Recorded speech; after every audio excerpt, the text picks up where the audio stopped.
आउ विधानसभा आम पाखे उत्तरदायी होकर नहीं। भारतर संविधान जो तीनोटी स्तंभ उपरे प्रतिष्ठा होइछि, भारतर गणतंत्र जो तीनटा स्तंभ उपर ठिया होकर रही से दीटा स्तंभ को संपूर्ण भाव में दुर्बल कर दिया गलानी। लेजिस्लेटिव एवं जुडिशियरी ए दीटा वर्तमान एग्जीक्यूटिव रो पंजारे अछंती। एग्जीक्यूटिव ही होची सरकार, अर्थात थरे भोट हो गला, भोट रे जे जीतिला सीए विधानसभा को मानु नहीं, विधानसभा को खातिर करू नहीं, जुडिशियरी तो तांको हाथ रे अछि। ए दीटा होचंती इंडिपेंडेंट ऑर्गन, स्वाधीन संस्था। किंतु स्वाधीन संस्था रो माने कौन?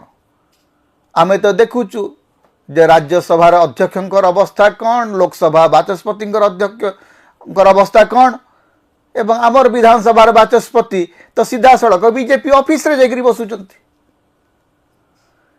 तेणु लेजिस्लेटिव रो जो स्वाधीनता, तार जो निष्पक्षता आउ कोठु आसीबो?